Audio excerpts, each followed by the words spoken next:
ونستعينه ونؤمن به ونتوكل عليه ونعوذ بالله من شرور أنفسنا ومن سيئات أعمالنا من يهده الله فلا مضل له ومن يضلل فلا هادي له وأشهد أن لا إله إلا الله وحده لا شريك له وأشهد أن محمدا عبده ورسوله اللهم صل وسلم وبارك وأنعم على عبدك ورسولك ونبيك محمد وعلى آله وأصحابه أجمعين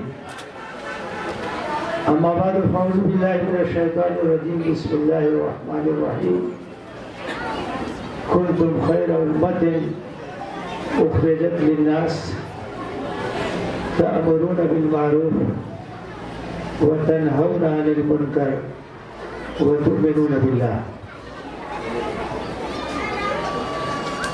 محترم امیر حلقہ جماعت اسلامی آندھرا پردیش جناب رفیق صاحب، محترم مولانا عبد القادر اونڈی صاحب، جامعہ سراج العلوم کے ذمہ داران، معزز مہمانان گرامی قدر، بزرگوں، بھائیوں، عزیز بچوں، محترم ماں اور بہنوں، دوسری بات یہاں حاضر ہونے کا موقع ملا ہے اور اس مختصر مدت میں اس تعلیمی مرکز نے جو ترقی کی ہے اس کو دیکھ کر بہت خوشی اور بہت مسرت حاصل ہو رہی ہے. منتظمین کا خلوص، آپ حضرات کا تعاون، اساتذہ کی محنت، طلبہ کا شوق، یہ سب چیزیں مل کر اس ادارے کو ترقی کی شاہراہ پر گامزن کیے ہوئے ہیں. کل سفر میں تھوڑی سی زحمت اس لیے ہوئی کہ بہت پہلے یہ پروگرام بنا تھا ہمارے سفر کا، لیکن اتفاق سے جو شیڈول بنا اس کی صحیح اطلاع مجھے نہیں مل سکی اور مجھے بنارس سے آنا تھا، لیکن جماعت اسلامی یو پی مشرق کی شورا کا اجلاس تھا، میں لکھنؤ میں تھا اور کل جب رابطہ ہوا تو پھر لکھنؤ سے شام کو میں حیدرآباد کے لیے نکلا. محترم ڈاکٹر غوث صاحب نے بڑی زحمت اٹھائی، وہ خود حیدرآباد ایئرپورٹ گئے. میں نے کہا آپ کو یہ زحمت نہیں اٹھانی چاہیے تھی، صرف ڈرائیور کو بھیج دیتے میں آ جاتا. جب کسی بڑے کام کے لیے کوئی زحمت ہوتی ہے تو اسے زحمت نہیں کہتے.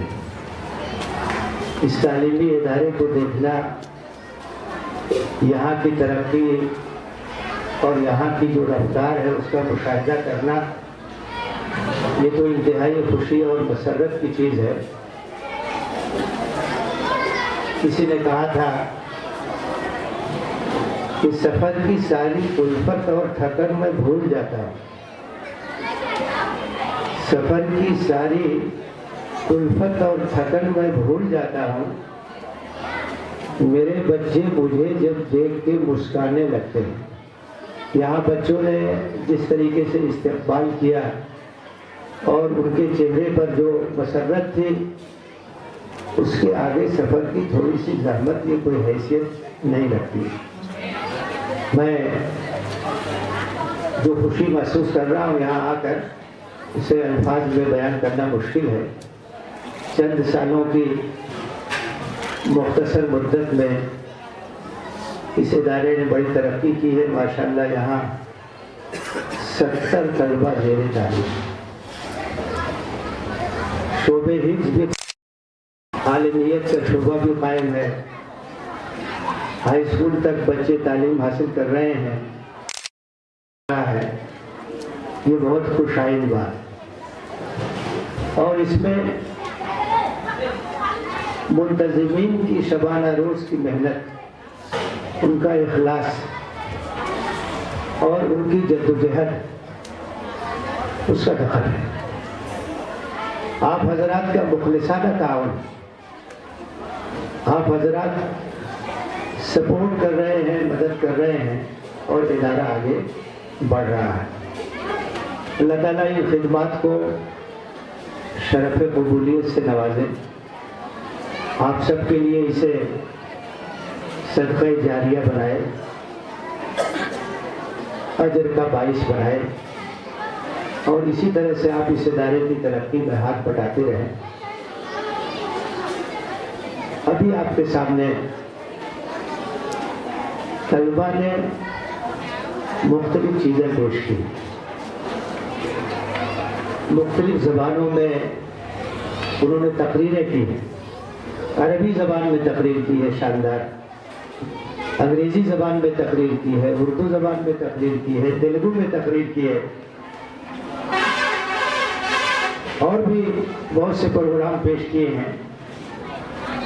تو اس سے اندازہ ہوتا ہے کہ ان کے اندر خود اعتمادی ہے اور ان کی صلاحیتیں نکھر رہی ہیں، ان کے اساتذہ محنت کر رہے ہیں، اور یہ بڑی خوشی کی بات۔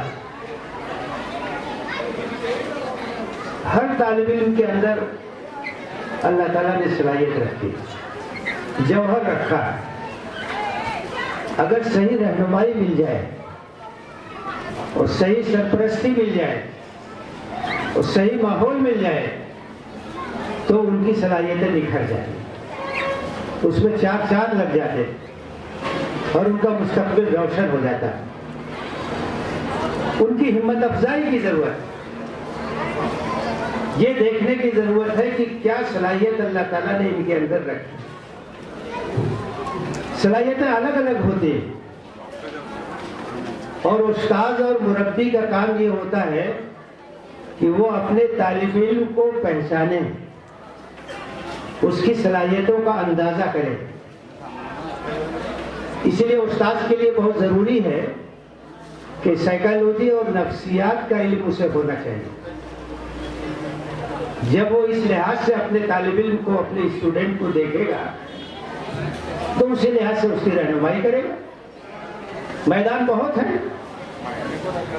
کس کو کس میدان میں جانا ہے، صحیح رہنمائی ملنی چاہیے۔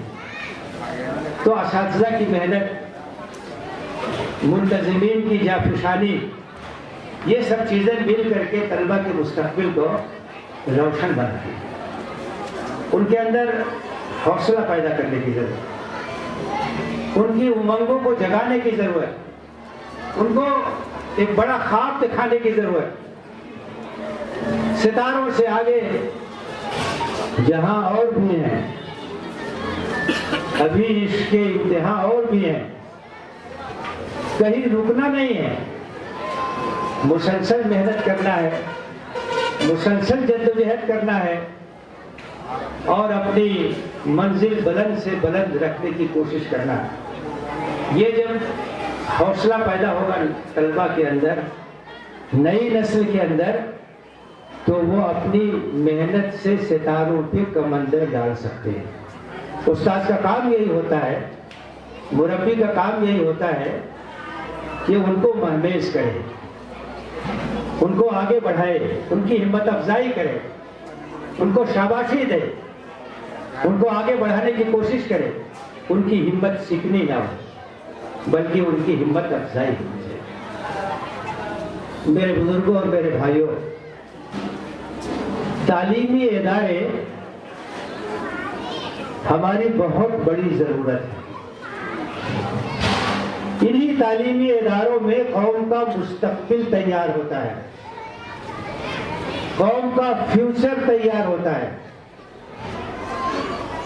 اگر تعلیمی ادارے اچھے ہوں گے، تعلیمی ادارے معیاری ہوں گے، تو ہمارا مستقبل روشن ہوگا۔ ہمارا مستقبل قابل اطمینان ہوگا، اور تعلیمی ادارے اگر معیاری نہیں ہوں گے تو ہمارا مستقبل کبھی روشن نہیں ہو سکتا۔ اس لیے تعلیمی اداروں کی اہمیت کو سمجھنے کی ضرورت ہے اور ان پر توجہ دینے کی ضرورت ہے، اپنا سرمایہ ان پر خرچ کرنے کی ضرورت ہے۔ سب سے بہترین سرمایہ کاری یہی ہے کہ تعلیمی اداروں پر ہم اپنا سرمایہ لگائیں، جہاں ہماری قوم کا مستقبل تیار ہوتا ہے، ہمارے بچے تیار ہوتے ہیں، اس کا معیار اچھا ہو، اس کا اسٹینڈرڈ اچھا ہو، یہاں تعلیم اچھی ہو، یہاں تربیت اچھی ہو، یہاں اچھی سہولتیں دی جائیں، اچھا ماحول دیا جائے، اچھے اساتذہ فراہم کیے جائیں، وسائل تعلیم فراہم کیا جائے، تاکہ ہمارے بچے معیاری لحاظ سے تعلیم حاصل کر سکیں اور آگے بڑھ سکیں۔ ایک بات اور اس سلسلے میں ہمیں یاد رکھنی چاہیے کہ بنیادی اہمیت اس بات کی ہے کہ ہم اپنے بچوں کو ابتدا میں اسلامی تعلیم سے مزین کریں۔ ہمارا عقیدہ، ہمارا ایمان، ہماری تہذیب، یہ ان کے رگوں پے میں سرایت ہو جائے، اس کا انتظام ہونا چاہیے۔ اس کے بعد آپ جو چاہیے پڑھائیے۔ تعلیم کے سلسلے میں اسلام نے کوئی پابندی نہیں لگائی، دینی تعلیم ہو، دنیاوی تعلیم ہو، جدید تعلیم ہو، قدیم تعلیم ہو، عصری علوم ہو، ابدی علوم ہو، سب پڑھائیے۔ جس میدان میں اس کو لے جانا ہو لے جائیے، لیکن بیس میں دین کرنا چاہیے۔ اگر بیس میں عقیدہ نہیں ہوگا، بنیاد میں اگر ایمان نہیں ہوگا، تو دین پہ قائم رہنا مشکل ہو جائے گا۔ توحید کا عقیدہ بیٹھا دیجیے ان کے اندر۔ ابھی آپ نے دیکھا ہوگا، اخبارات میں بھی پڑھا ہوگا، آپ نے الیکٹرانک میڈیم بھی دیکھا ہوگا کہ جنوری کے آخری عشرے میں جب رام مندر کا افتتاح ہوا ایودھیا میں، تو اس میں شرکت کی دعوت مسلمانوں کو بھی دی گئی، اور مسلمانوں سے بھی اپیل کی گئی کہ اس موقع پر اپنے گھروں میں دیا جلا کر کے خوشی کا اظہار کریں، اور مسجدوں میں رام کا نام لیں۔ آپ ذرا سوچئے، ہماری بنیاد توحید، عقیدہ لا الہ الا اللہ محمد رسول اللہ، اور شرک کے ایک مرکز کا افتتاح ہو اور مسلمان اس میں شریک ہو، یا مسلمان اس موقع پر خوشی کا اظہار کریں، یہ کیسے ہو سکتا ہے؟ لیکن آپ نے دیکھا ہوگا کہ کچھ مسلمانوں نے شرکت کی، کچھ مسلمانوں نے خوشی کا اظہار بھی کیا۔ یہ تربیت کی کمی ہے۔ توحید کا عقیدہ اگر مضبوطی کے ساتھ ہمارے بچوں کے دلوں میں قائم ہوگا، کبھی کوئی مشرکانہ کام وہ نہیں کر سکتے۔ مر جائیں گے، ایمان کا سودا نہ کریں گے، ایسا نہ کریں گے، کبھی ایسا نہ کریں گے۔ بنیاد ہماری صحیح ہونی چاہیے، اور یاد رکھیے، بنیاد اگر غلط ہو گئی تو عمارت ثریا تک چلی جائے، وہ عمارت سیدھی نہیں ہو سکتی۔ خشت اول چو نہت معمار کج، تا ثریا می رود دیوار کج۔ پہلی اینٹ اگر معمار نے ٹیڑھی رکھ دیا تو وہ دیوار ثریا تک چلی جائے، وہ ٹیڑھی ہی رہے گی، سیدھی نہیں ہو سکتی۔ اس کا خیال رکھنا، ابتدا یہاں سے کرنی ہے، ایمانیات کو مضبوط کرنا ہے، قرآن سے تعلق پیدا کرنا ہے، نماز کی پابندی کا سبق سکھانا ہے، فرائض دین کی پابندی کا سبق سکھانا ہے، کبائر سے، حرام چیزوں سے بچنے کا سبق سکھانا ہے۔ یہاں سے ابتدا ہونی چاہیے۔ ابن عباس رضی اللہ تعالیٰ عنہما چھوٹے سے تھے، اللہ کے رسول صلی اللہ علیہ وسلم کے ساتھ تھے. آپ نے کہا یا غلام انی اعلمک کلمات، کہا پیارے بیٹے چند باتیں بتاتا. کم سن عمر کے بچے کو آپ نے کیا سکھایا؟ آپ دیکھیے تعلیم کیسے ہونی چاہیے، تربیت کیسے ہونی چاہیے. آپ نے کہا کہ چند کلمات میں تمہیں سکھاتا ہوں، چند باتیں میں تمہیں سکھاتا ہوں. احفظ اللہ یحفظک. آپ نے کہا تم اللہ کا پاس و لحاظ کرو، اللہ تمہاری حفاظت کرے گا. احفظ اللہ تجدہ تجاہک. تم اللہ کے حدود کی نگہداشت کرو، اللہ اپنی رحمت کے ساتھ تمہاری جانب متوجہ رہے گا. پھر آپ نے کہا وَإِذَا سَأَلْتَ فَاسْأَلِ اللَّهَ. جب مانگو تو اللہ سے مانگو. وَإِذَا اسْتَعَنْتَ فَاسْتَعِنْ بِاللَّهِ. مدد چاہو تو اللہ سے مدد چاہو. یہی توحید. اللہ کے سوا کسی کے سامنے ہاتھ نہیں پھیلانا ہے، کیونکہ کسی کے پاس کچھ نہیں ہے، سب محتاج ہے. سب کچھ اللہ کے پاس ہے. اللہ اگر دینا چاہے تو کوئی روک نہیں سکتا، اور اللہ نہ دینا چاہے تو کوئی دے نہیں سکتا. جب مانگو تو اللہ سے مانگو، ہاتھ پھیلاؤ تو اللہ کے سامنے پھیلاؤ، اور مدد چاہو تو اللہ سے مدد چاہو. بچپن سے بچوں کے اندر توحید کی تعلیم اتارنے کی کوشش کرنا چاہیے. ان کے دلوں کے اندر، ان کے دماغوں کے اندر توحید کا عقیدہ. قرآن نے بار بار اس کا ذکر کیا ہے تاکہ یہ عقیدہ ہمارے ذہن اور دماغ میں بیٹھ جائے. پھر آپ نے کہا یاد رکھو ساری دنیا کے لوگ اگر مل کے تم کو نفع پہنچانا چاہیں نہیں پہنچا سکتے مگر اتنا جتنا اللہ نے لکھ دیا ہے. ساری دنیا کے لوگ مل کے تم کو نقصان پہنچانا چاہیں نہیں پہنچا سکتے مگر اتنا جتنا اللہ نے لکھ دیا ہے. رفعت الاقلام جفت الصحف. قلم اٹھا لیے گئے، صحیفے خشک ہو گئے. جو اللہ نے طے کر دیا وہی ہوگا. اللہ کا لکھا ہوا کوئی بدل نہیں سکتا. آپ سوچئے کہ یہ عقیدہ جب کسی کے اندر بیٹھ جائے گا تو اس کے اندر بہادری پیدا ہوگی، اس کے اندر شجاعت پیدا ہوگی. وہ بزدل نہیں ہو سکتا ہے، وہ ڈرپوک نہیں ہو سکتا ہے، وہ اللہ کے سوا کسی سے نہیں ڈرے گا، کیونکہ وہ جانتا ہے کہ اللہ کی مشیت کار فرما ہوتی ہے. اللہ کے رسول صلی اللہ علیہ وسلم ہجرت کے سفر کے موقع پر جب غار ثور میں تھے، تلاش ہو رہی تھی، تلاش کرنے والے غار کے دہانے پر پہنچ گئے. آپ کے ساتھی حضرت ابوبکر صدیق رضی اللہ تعالیٰ عنہ گھبرا گئے اور انہوں نے کہا کہ اللہ کے رسول اگر یہ اپنا پیر دیکھیں تو ہمیں دیکھ لیں. تو اللہ کے رسول صلی اللہ علیہ وسلم نے کیا فرمایا تھا؟ یاد رکھیے، آپ نے کہا یا ابا بکر ما ظنک باثنین اللہ ثالثہما. ابو بکر ان دو کے بارے میں تمہارا کیا خیال ہے جن کا تیسرا اللہ ہے؟ ہم دو ہیں لیکن ہمارے ساتھ اللہ ہے. قرآن نے اسے ذکر کیا ہے اور قیامت تک کے لیے محفوظ کر دیا ہے. اذ یقول لصاحبہ لا تحزن ان اللہ معنا.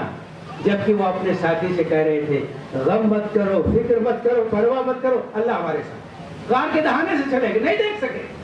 اللہ جب حفاظت کرنا چاہے تو کون نقصان پہنچا سکتا ہے؟ یہ عقیدہ ہے مسلمان، یہ عقیدہ توحید ہے. یہ عقیدہ جرأت پیدا کرتا ہے، ہمت پیدا کرتا ہے، حوصلہ پیدا کرتا ہے، شجاعت پیدا کرتا ہے، بہادری پیدا کرتا ہے. مسلمان بزدل نہیں ہو سکتا، مسلمان ڈرپوک نہیں ہو سکتا، مسلمان ہمتی ہوتا ہے. تو ہمیں کوشش اس بات کی کرنی ہے کہ جو بنیاد ہو وہ مضبوط ہو. بنیاد میں ہمارا دین ہو، بنیاد میں ہمارا عقیدہ ہو، بنیاد میں ہماری تہذیب ہو، بنیاد میں قرآن اور سنت ہو، بنیاد میں ہماری تاریخ ہو.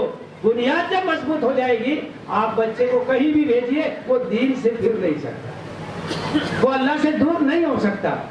اس کی منزل آخرت ہے، وہ اپنا چہرہ اپنا رخ آخرت کی طرف کرے، وہ دنیا کی محبت میں گرفتار نہیں ہو سکتا. اس لیے ہمارے تعلیمی نظام میں ترجیحی بنیاد پر یہ چیز شامل ہونی چاہیے کہ بنیاد اور آغاز جو ہو وہ دین سے ہو، دینی تعلیمات سے ہو، ایمانیات سے ہو، قرآن سے محبت پیدا کریں، نمازوں سے دلچسپی پیدا کریں۔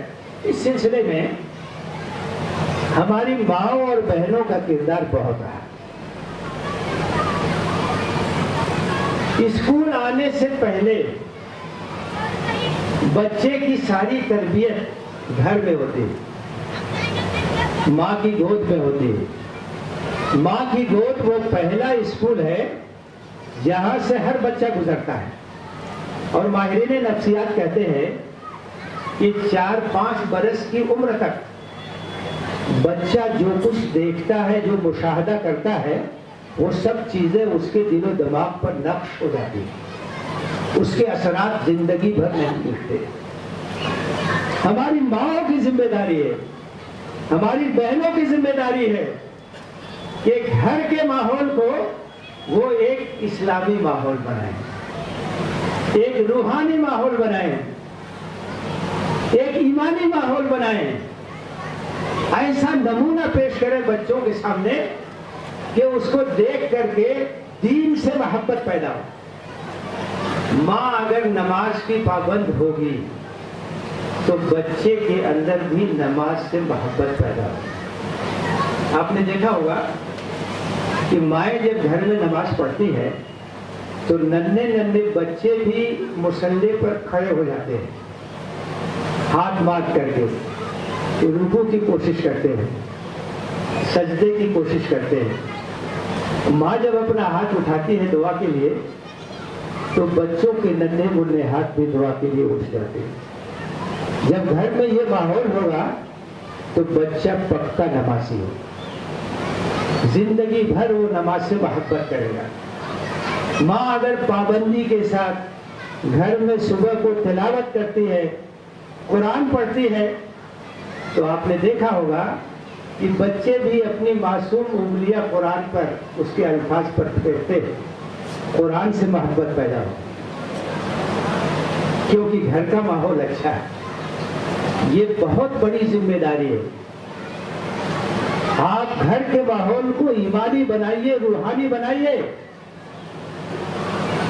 ایک عربی شاعر نے کہا ہے، الام مدرسۃ اذا عادتها عادت شابا طیب الاراقی۔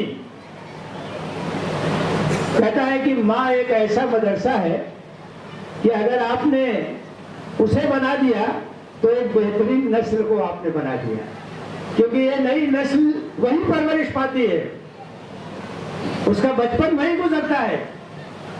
جو نقوش اس کے ذہن پر مرتسم ہوتے ہیں بچپن میں، وہ انمٹ ہوتے ہیں، وہ کبھی ختم نہیں ہوتے۔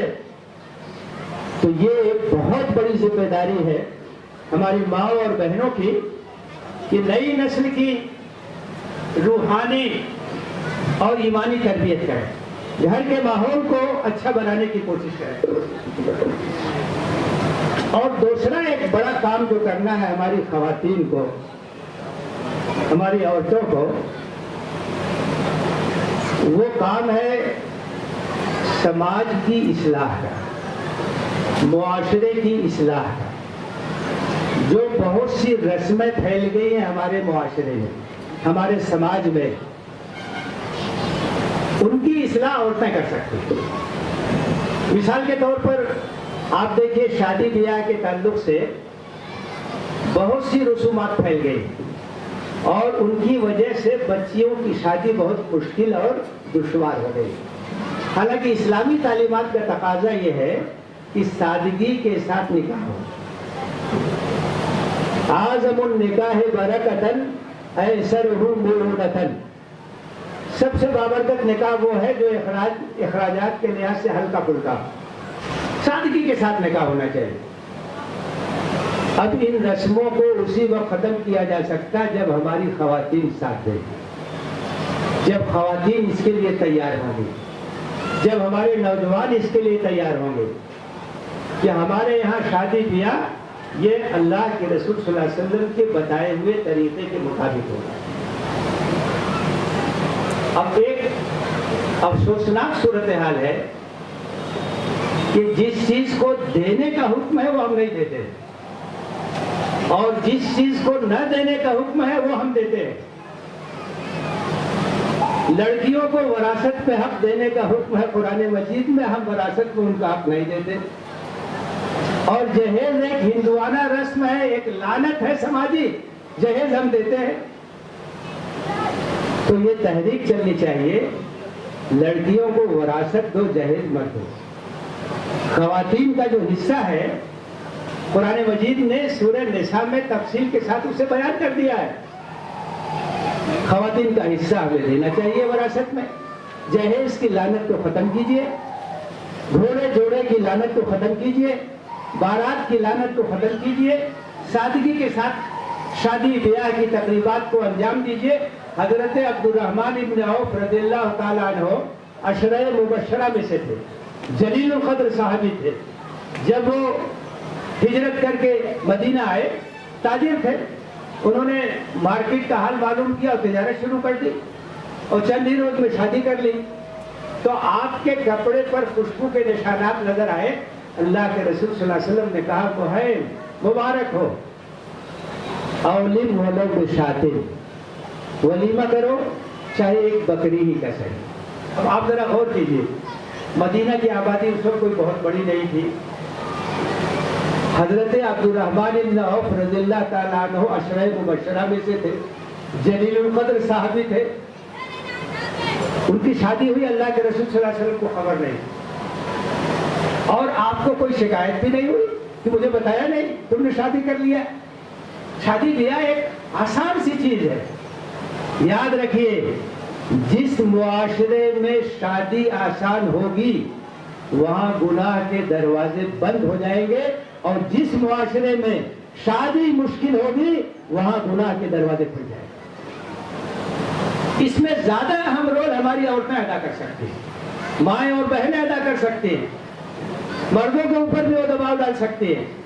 ان کی اسلامی تربیت کی ضرورت، ان کی رہنمائی کی ضرورت، قرآن سنت سے ان کو جوڑنے کی ضرورت ہے۔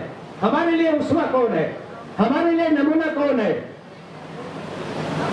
اللہ کے رسول صلی اللہ علیہ وسلم ہمارے لیے نمونہ ہے، ازواج مطہرات ہمارے لیے نمونہ ہے۔ نبی صلی اللہ علیہ وسلم کی چہیتی بیٹی حضرت فاطمہ رضی اللہ تعالیٰ عنہ کا نکاح حضرت علی بن ابی طالب رضی اللہ تعالیٰ عنہ سے، بڑی تنگی کی زندگی تھی۔ حضرت فاطمہ آٹے کی چکی چلاتی تھی، ہاتھ میں بھی چھالے پڑ گئے تھے۔ بیت المال میں کچھ غلام، کچھ بادیاں آئی، تو حضرت علی نے کہا کہ تم بھی جاؤ اپنے لیے خاتمہ مانگ لو۔ حضرت فاطمہ گئی، لیکن اور لوگ وہاں تھے، ہمت نہیں پڑی، واپس چلی آئی۔ رات میں اللہ کے رسول اور آپ نے کہا کہ فاطمہ کس لیے آنا ہوا تھا؟ تو انہوں نے کہا کہ میں اس ضرورت سے آئی تھی لیکن کہہ نہیں سکی۔ اللہ کے رسول صلی اللہ علیہ وسلم نے کہا کہ ابھی مہاجرین کی ضرورتیں باقی ہے، میں کیسے تمہیں دے سکتا؟ ایسا کرو، میں تم کو ایک ایسی چیز بتاؤں جو تمہارے لیے خادمہ سے بھی بہتر۔ تو انہوں نے کہا ضرور بتائیے۔ آپ نے کہا کہ جب رات میں بستر پہ جاؤ 33 بار سبحان اللہ، 33 بار اللہ اکبر، 33 بار الحمدللہ پڑھو، یہ تمہارے لیے خادمہ سے بہتر ہے۔ حضرت علی رضی اللہ تعالیٰ عنہ کہتے ہیں کہ اس کے بعد کسی رات میں میں نے اس کا ناغہ نہیں کیا۔ لوگوں نے پوچھا کہ جنگ صفین کی جو رات تھی اس میں بھی نہیں ناغہ کیا؟ آپ نے کہا اس میں بھی نہیں ناغہ کیا۔ اس طرح سے اللہ کے رسول صلی اللہ علیہ وسلم نے تربیت کی اپنی بیٹی کی، اپنے گھر والوں کی۔ آج اسی تربیت کی ضرورت ہے۔ حضرت فاطمہ کو ماڈل بنائیے، ان کو اپنا نمونہ بنائیے، حضرت خدیجہ کو بنائیے، حضرت عائشہ کو بنائیے، صحابیات کو بنائیے، یہ ہمارے لیے نمونہ ہے۔ ان کے نقش قدم پر چلنے کی کوشش کیجیے۔ گھروں کی اصلاح، سماج کی اصلاح، اگر ہم ایسا کریں گے تو اللہ کی مدد ہوگی اور اللہ کی تائید ہوگی۔ میرے بھائیوں، میری بزرگوں، میری ماں اور میری بہنوں، امت کو کی کوشش کی، یہی ہمارے لیے راہ نجات۔ اور مایوس ہونے کی کوئی ضرورت نہیں، گھبرانے کی کوئی ضرورت نہیں ہے۔ سخت سے سخت حالات تاریخ میں آئے ہیں، آتے رہیں گے۔ مسلمان آزمائشوں سے گزرے ہیں، گزرتے رہیں گے۔ شرط یہ ہے کہ ہم اپنی ذمہ داری کو سمجھیں اور اس کو ادا کریں تو مشکلات کے بادل چھٹ جائیں گے، اللہ کی تائید اور اللہ کی نصرت حاصل ہوگی، امت کو خیر امت کی حیثیت سے کھڑا کیجیے۔ اس کے لیے ضروری ہے کہ دینی تربیت ہو، ایمانی تربیت ہو، بچوں کا رشتہ دین سے مضبوط کیا جائے، نوجوانوں کا رشتہ مضبوط کیا جائے، خواتین کے اندر اصلاح ہو، ہمارے معاشرے کے اندر اصلاح ہو، اور اسلام کے پیغام کو ہم عام کریں، لوگوں تک پہنچائیں، برادران وطن تک پہنچائیں، اللہ کی کتاب کا تعارف کرائیں، اللہ کے رسول صلی اللہ علیہ وسلم کی سیرت کا تعارف کرائیں، اور لوگوں کو بتائیں کہ اسلام تمہارے مسائل کا حل ہے۔ آخرت کی کامیابی اور دنیا کی کامیابی یہ دونوں اسلام کی پابندی میں مشمل ہے، یہ دونوں چیزیں تمہیں حاصل ہو۔ امت کو تعلیمی لحاظ سے مضبوط کیجیے، ایجوکیشن کے لحاظ سے مضبوط کیجیے۔ جو قوم تعلیم کے میدان میں پیچھے ہوگی وہ زندگی کے میدان میں پیچھے ہوگی۔ کتنے افسوس کی بات ہے کہ ہندوستان میں مسلمان تعلیم کے میدان میں دلتوں سے بھی زیادہ پسماندہ ہے، پسماندہ اقوام سے بھی زیادہ بیکورڈ ہے، جس کو سب سے آگے ہونا چاہیے۔ جہاں ایجوکیشن کی شرح 100% ہونی چاہیے وہ سب سے پیچھے۔ ہمارا نوجوان وہ تعلیم سے دلچسپی نہیں رکھتا، تعلیم کے میدان میں ہم پیچھے ہیں، ہم دور ہیں۔ تو تعلیمی بیداری کی ضرورت ہے، ایجوکیشن کی فیلڈ میں مضبوط ہونے کی ضرورت ہے۔ دنیا کی امامت اور دنیا کی رہنمائی وہی قوم کرتی ہے جو ایجوکیشن میں سب سے آگے ہوتی ہے، جو تعلیم میں سب سے آگے ہوتی ہے۔ خیر امت بنانا ہے تو تعلیمی پسماندگی کے داغ کو ہمیں اپنی پیشانی سے دور کرنا ہوگا، نوجوانوں کے اندر شوق پیدا کرنا ہوگا، تعلیم کے میدان پہ ان کو آگے بڑھانا۔ اسی کے ساتھ ساتھ اس بات کی بھی ضرورت ہے کہ صحت اور تندرستی کے لحاظ سے ہمارے نوجوان مضبوط ہوں۔ اللہ کے رسول نے فرمایا ہے المؤمن القوی خیر واحب الی اللہ من المؤمن الضعیف وفی کل خیر۔ طاقتور مومن اللہ کے نزدیک زیادہ محبوب، زیادہ پسندیدہ ہے کمزور مومن کے مقابلے میں، اور خیر تو سب ہے۔ قربانی دینی ہے، یہ جہاد زندگانی ہے، یہاں قربانی کی ضرورت ہے، اور قربانی دینا ہے تو ہمارا جسم توانا ہونا چاہیے، ہمارے اندر تندرستی کی صلاحیت ہونی چاہیے۔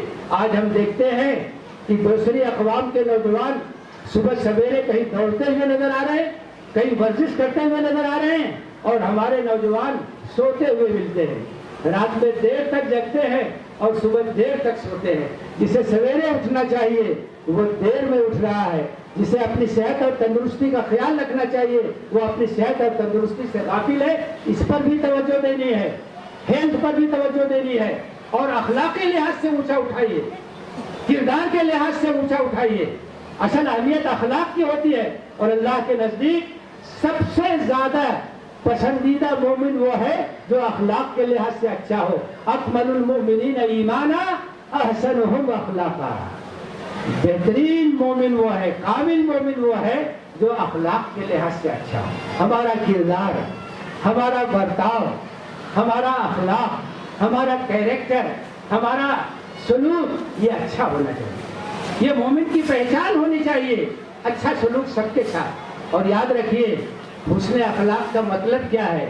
حسن اخلاق کا مطلب یہ ہے کہ جو آپ کے ساتھ اچھا کرے اس کے ساتھ بھی اچھا کیجیے، اور جو آپ کے ساتھ بدسلوکی کرے اس کے ساتھ بھی حسن سلوک کیجیے۔ جو آپ کو گالی دے آپ اس کو دعا دیجیے، جو آپ کے راستے میں کانٹا بچھائے آپ اس کے راستے کے کانٹے کو ہٹائیے، جو آپ کا برا چاہے آپ اس کا بھلا چاہیے۔ تو اس کا نتیجہ کیا ہوگا؟ وَلَا تَسْتَوِي الْحَسَنَةُ وَلَا السَّيِّئَةُ۔ بھلائی اور برائی یہ دونوں چیزیں یکساں نہیں ہیں۔ ادفع باللتی ہے احسن، تم برائی کا جواب بھلائی سے دو۔ فَإِذَا الَّذِي بَيْنَكَ وَبَيْنَهُ عَدَاوَةٌ كَأَنَّهُ وَلِيٌّ حَمِيمٌ۔ جو تمہارا کٹر دشمن ہے وہ تمہارا جگری دوست ہو جائے گا۔ دلوں کو جیتنے کا جو ذریعہ ہے وہ حسن اخلاق، حسن اخلاق ہماری پہچان ہوئی، ہماری زبان، ہماری بات چیت، ہمارا لین دین، لوگ بھروسہ کریں مسلمان ہے دھوکہ نہیں دے سکتا، مسلمان ہے خیانت نہیں کر سکتا، مسلمان ہے اپنی زبان سے نہیں پلٹ سکتا. یہ ہماری شناخت ہونی چاہیے، یہ ہماری پہچان ہونی چاہیے. تو اگر اخلاقی لحاظ سے ہم اپنے لوگوں کو درست کریں، اپنے لوگوں کو بلند کریں اور خیر امت کی حیثیت سے تیار کریں تو ہمارا مستقبل بہت روشن ہے. ہندوستان کے اندر اسلام کے امکانات انتہائی روشن ہیں. جہاں اندھیرا زیادہ ہوتا ہے، جہاں تاریکی زیادہ ہوتی ہے، وہاں روشنی کے پھیلنے کے امکانات بھی زیادہ ہوتے ہیں، اس کے مواقع بھی زیادہ ہوتے ہیں. تو ہمیں حوصلہ نہیں ہارنا ہے، ہمت سے کام کرنا ہے، اپنی قوم کو، اپنی ملت کو تیار کرنا ہے، اللہ کے بندوں تک اللہ کے پیغام کو پہنچانا ہے. خدائے لم یزل کا دست قدرت تو زباں تو ہے، خدائے لم یزل کا دست قدرت تو زباں تو ہے. یقین پیدا کرے غافل کہ مغلوب گما تو ہے. پرے ہے چرخے نیلی فام سے منزل مسلمہ کی، ستارے جس کی گرد راہ ہو وہ کارواں تو ہے. مکا فانی مکی فانی ازل تیرا ابد تیرا، خدا کا آخری پیغام ہے تو جاویدہ تو. اللہ سے دعا ہے کہ ہمیں اپنے فرض منصبی کو پہچاننے کی توفیق دے، اس کو ادا کرنے کی توفیق دے، اس ادارے کو ترقی کی شاہراہ پر گامزن رکھے.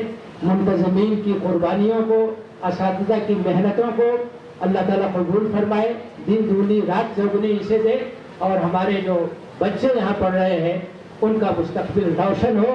آمین. وآخر دعوانا ان الحمد للہ رب العالمین.